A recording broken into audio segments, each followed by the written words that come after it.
Okay, so the logo we're going to paint is the New York Knicks. As you can see here, list of designs I have to do, New York Knicks.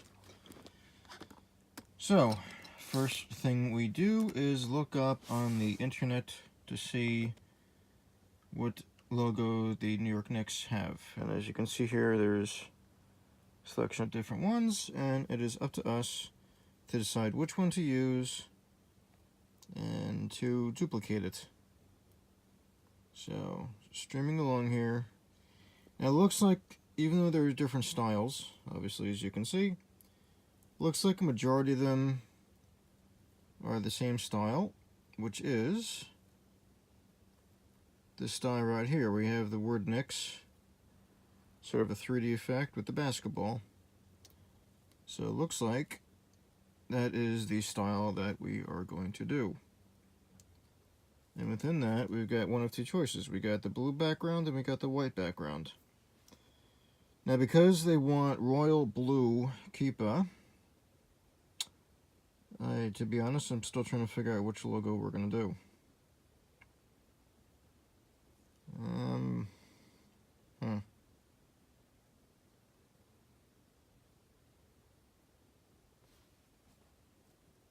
Alright, so we have to make a decision as to which logo we're going to use. Okay, so I picked this logo. The reason is because, just like the Kippah we're using has a blue background, this logo also has a blue background. So, hopefully, it will not be too terribly difficult.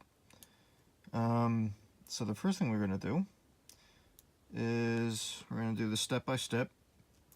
And the first thing we're going to do is paint in this triangle. That's all the way in the background. So what we're going to do is we're going to paint that in silver, even though it's slightly gray here, because I don't have light gray paint. So we're going to paint that silver. And once we paint that silver, what we're going to do then is we're going to go back in and we're going to use a metallic blue paint to paint the outline then of the triangle. So first things first, we have to paint in this triangle. So what we're going to do is, essentially, I'm going to eyeball this thing. When I say eyeball, what I mean is eyeball the basic layout, not the final layout. Okay, so here we have our trusty Sharpie. And we're just going to very loosely do the basic layout here. Nice and loose.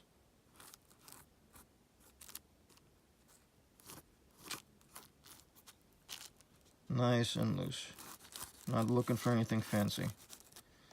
So we did it nice and loose. So something to note here, with this point on the bottom, I'm using this one of the spines of the Kippah, because it would make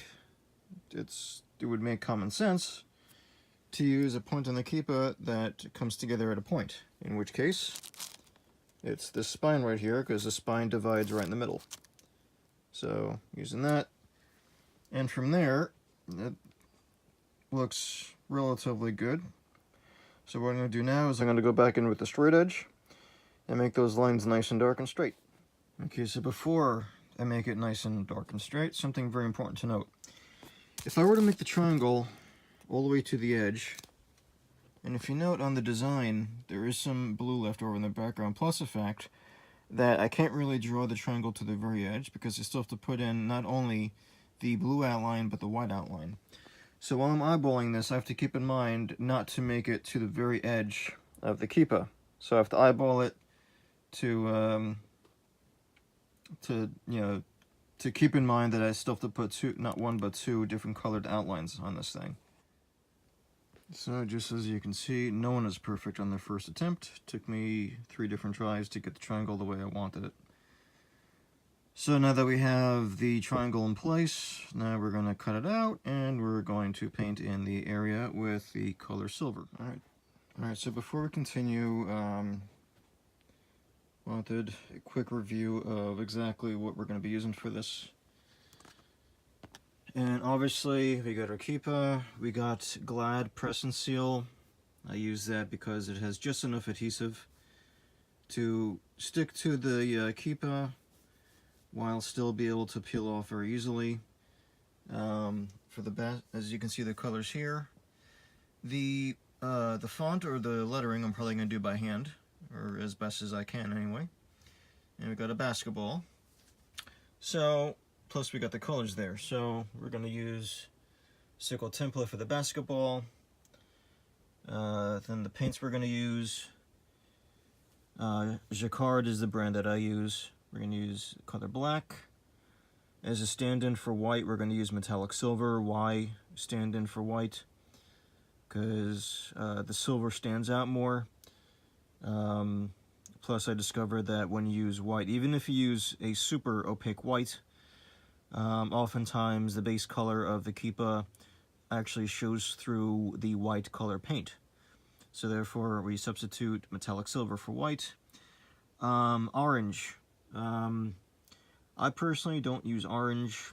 I use metallic copper because it's very similar to the color orange. And the fact that metallic copper, as a metallic style paint, it pops out more. For the blue, we're going to use pearlescent blue. It's like a metallic-y type of color paint. And also, again, it pops out more. So, there's that. To cut out the masking, here's our knife or scalpel we're going to use. And the Sharpie is very important. The Sharpie to draw freehand the design. So that's what we're going to use.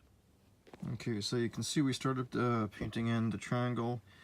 Now, what I personally like to do in situations like this, where with the spines of the Kippah, it essentially breaks the areas into quarters: 1 quarter, 2 quarter, 3, 4. What I personally like to do is paint 1 quarter at a time, because with the Jacquard brand, what I found is it dries relatively quickly, so that by the time I finish painting this quarter down here, this quarter up here is dry enough to paint on a second coat. Now, even though by the time I get down here, even though that's only going to take, relatively speaking, a few seconds, it's still quick enough that by the time I get down here, this portion is already dry enough to start painting on it again. So that is what I personally do. So we got our nice flat silver color. And what we're going to do right away is we're going to peel off this, because Jacquard dries relatively quickly. And what we're going to essentially do right away is, if you can see the blue on the triangle, we're going to paint that right away, because ideally we would like to get this logo done as quickly as possible. So next step right away is painting the blue. Okay, so for painting that the blue part, you can use another layer of plastic wrap. There's nothing stopping you from doing that, but I am not, because to me it's a waste when I can just paint it freehand. So what we're going to do is, essentially, even though we're essentially painting blue on blue, what we're going to do is we're going to take Jacquard Lumiere pearlescent blue, because it has a nice little shine to it. And we're going to take, once I find it, this brush right here. And we're going to paint by hand around the perimeter of the triangle. Not too difficult. Simply takes a steady hand to do it, because you already have essentially a guideline. You have the edge of the triangle to guide you along. So that's the next thing that we're going to do. Okay, so just to show, I started painting here a little bit, just to show with the bottle, what I don't do is I don't take the brush and I don't dip it all the way into the bottle. What I do is I shake the bottle, and within the inside of the cap, when you shake the bottle of paint, an amount of paint collects in the bottle of the cap, and that is what I use. Why do I do that? Because how I do this is thin layers, one thin layer at a time, plus overall the paint lasts a lot longer when you do it that way, or at least I found that it does. Okay, so here we have the triangle cut out, and what we're going to do now is we are going to take our metallic silver, and with a paintbrush we're going to simply paint in silver for the triangle background. Okay, so we painted the blue outline as per the design. So now the next thing we're going to do is we're going to take the plastic wrap, stretch it over the Kippah again, then we're going to rough out the basketball and the word or the name Knicks. Okay, very much rough layout of both the basketball and the name Knicks. So why is it that rough? In order to get the proper placement, because as you can see on the logo, the basketball has to fit into a certain spot, and so does the name Knicks. And we're not going to be able to do that unless we do it very loose and very rough first to see about where it's supposed to fall. Does it have to be 100% exact? No, it doesn't. But this gives us a rough idea of where it's going to fall. So now that we have some idea for the basketball, I'm going to take a circle template here and do the best I can to approximate or decide upon the size of the basketball while still having the basketball fall within a certain spot on the design. As for the lettering, even though I can take a straight edge and do it that way, I'm probably just going to do it by hand. Why am I going to do it by hand? Because no one is going to examine it later to make sure that it's line for line exactly like the logo. Okay, so we got the basketball drawn out thanks to the circle templates that we have, and the name Knicks drawn out. Now the name Knicks, I didn't use a straight edge or anything. I did all that freehand, which is where the ability to draw freehand comes in. Freehand is essentially, without using any templates or anything, being able to essentially copy what you see is what you draw, and the ability to copy the image by simply drawing it. So now what we're going to do is, if you notice, both on the basketball and in the name Knicks, the orange portion. And for that orange portion, what I'm going to use is Jacquard Lumiere metallic copper. I'm going to use that because, one, I don't have any orange paint, and two, the metallic copper stands out better. So now for the orange of the basketball and then the orange of the names, I'm going to very carefully cut it out with this scalpel, mask out the area very carefully, and start painting that part in. Okay, so as you can see, the masking area has been cut out. Now, a really good question with the scalpel or the blade is, when is it a good time to replace the blade? Well, even though it might look sharp, if you find yourself trying too hard to cut out the masking area, if you find yourself pushing down too hard, it's time to replace the blade. The blade should be able to essentially glide over the area in such a fashion that all you're doing is essentially you're just supporting the blade. You shouldn't have to push down too hard. If you find that an area in which you thought you were ready to cut is not separating from the plastic, then more than likely it's time to replace the blade. Eventually it's going to happen. So what we're going to do now is we're going to take our metallic copper, and using whatever paint, fabric paint, you personally decide to use. I personally decide to use Jacquard, specifically Lumiere, don't know exactly how you pronounce it.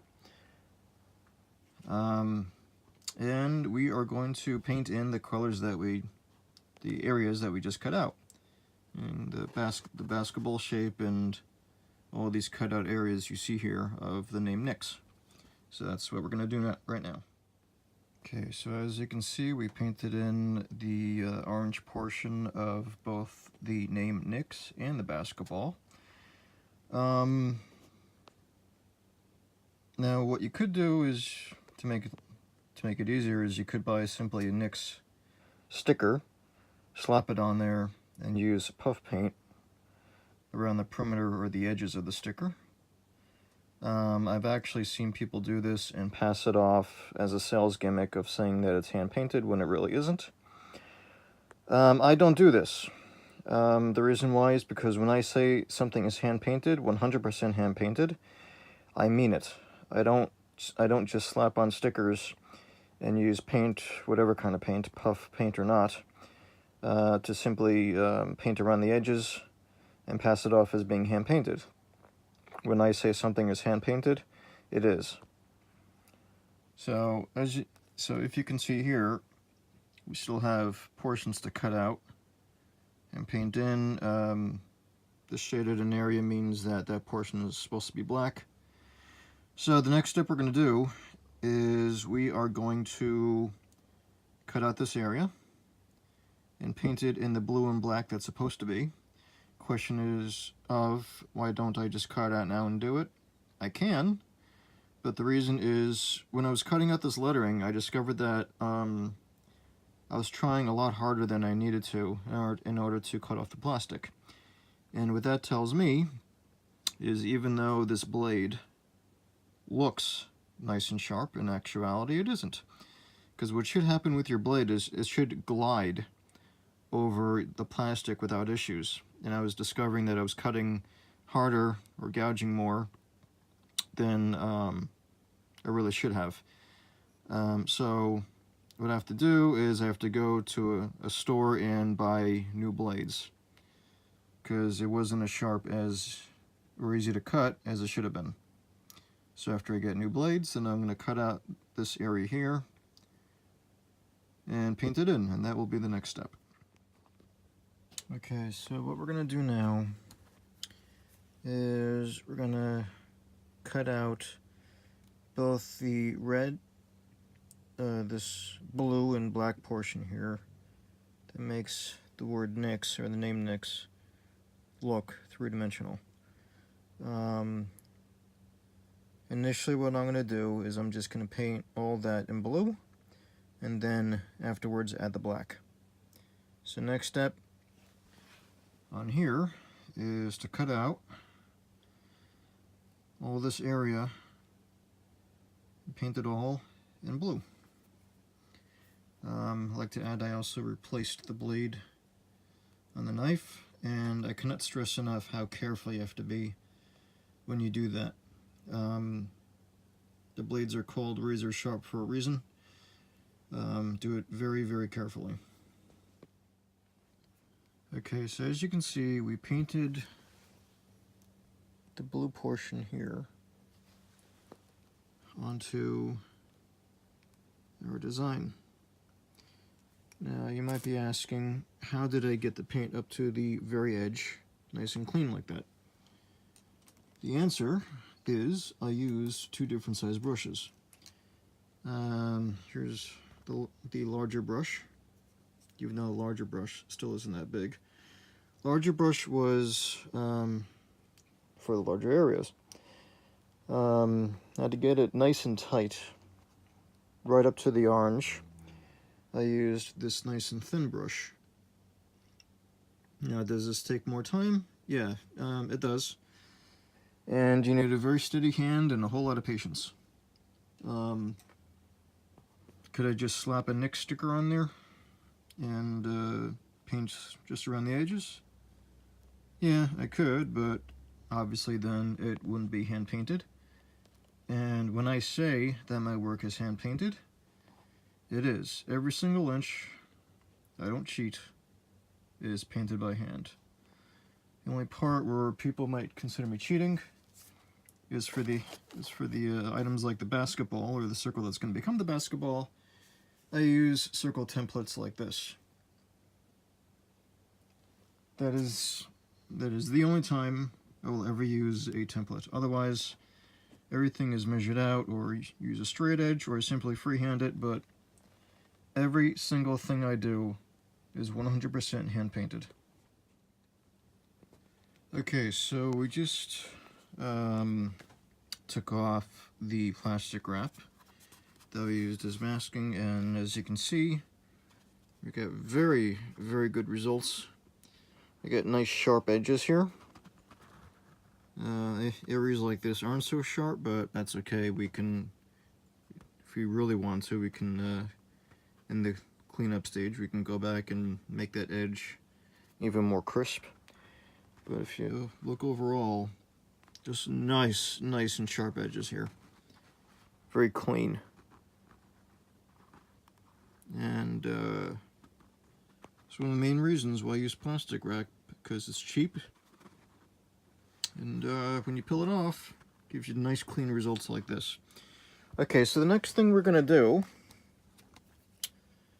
is, if you look here, the black section, all the black spots here, is what we're going to do next. Now, the blue is starting to give that 3D illusion to the name Knicks. To finish it off, though, just as the logo has it, we're going to start to color in these black spots, because that will just sell the illusion all that much more. I am not going to put on another layer of plastic wrap. I'm just going to do this freehand. Now, what I would usually do is I would usually take a paint marker such as this. As you can see, it's acrylic. I don't know if you can see the brand name right there. The brand name is Montana. Now, why do I use this particular brand? I've tried Sharpies, I've tried other brands. Thus far, Montana brand is the only one that I've used that works on suede and leather, which is what this Kippah is made out of. It's a leather Kippah. I've tried using black Sharpie, but just the black Sharpie won't take to leather or suede. Now, again, I usually use black acrylic marker. Now, the problem with this is that even though it does in fact work, every couple seconds, for whatever reason, the paint would clog. And it is faster than using a paintbrush. However, I recently got something called a brush pen, which, as the name implies, it combines the abilities of a pen while still being a brush. Now, what I was told is it's essentially just India ink in there. India ink is actually a pretty powerful stain. So what we're going to do is we're going to use my new brush pen to try to do the black areas. Now, initially, if I don't like the way it looks, then I'm going to do it with a traditional fabric paint that I have, and the thinnest paintbrush that I have. But let's see how this black brush pen works first. Okay, so we used this new brush pen right here by Ecoline, and I honestly didn't know what to expect, because from my understanding, black color brush pens use India ink, and while India ink does stain and is rather powerful, I didn't know how it would dry, 1, on top of suede, and 2, on top of other paint layers. But as you can see, it's actually a really nice result, really nice and flat color. So I think I just found a new art supply to use. Now, is there anything wrong with using acrylic paint markers? No, there isn't. However, what I personally found is, especially with suede and leather, is that the paint marker clogs up every few seconds. So you constantly have to push the tip down or shake it up to unclog it. Now with the brush pens, you don't have to shake it, you don't have to push the tip down, because just as you would use a brush on a canvas, these brush pens are the same exact concept. The only difference is that you use them as you would a marker or a pen. So again, really nice solid black, and from the looks of it, it dries really nice. Now, does it dry quickly? That I don't know. And since it's the first time I'm using it, I'm not gonna touch it and find out. So the next thing we're gonna do is, if you can see on the back, obviously this is right now, that's just an orange circle or orange circle shape. To make it look like a basketball, we have to put the blue lining in there. Now, do I have paint marker or brush pen in that specific color that I used for the blue? No, I don't. So what I'm going to do is I'm going to take the same exact color blue that we used for these areas, but I'm going to take a really thin brush such as this, and initially I'm going to freehand copy, which means I'm going to constantly look back and forth to the logo constantly, like my head is on a swivel. And initially, where the lines are supposed to go, I'm gonna paint what are essentially guide dots. This is, at least for me, this is how I've figured out an easy way to freehand curves. Freehand curves for painting, that is. So I just do one small dot at a time, just to guide myself. And what happens then is, at least in my head, once I have enough dots down, then I can see the curve that has to be painted, and essentially it's very much like connect the dots. So that's the next step that we're going to do. Okay, so as you can see, we added the blue lines for the basketball. At the same time, if you can see on the design, the really thin blue lines are on the lettering. If you can see here, we added that too. So the next thing we're going to do is, if you can see the white outline, take my knife here. If you can see this thin white outline that goes around the entire perimeter, and New York in white, that is what we're going to do next. Okay, so now what we're going to do, essentially, to finish this off, is we're going to get this nice white outline in there. Then we're going to do the New York in there as well. For this, is the rest of the design. Remember I said we're going to substitute silver for white. So I'm going to use my silver paint marker here. And I hope easily do the white outline to finish off the logo. Okay, and there we have our white highlight and the white New York. And with that, the design and the Kippah is done.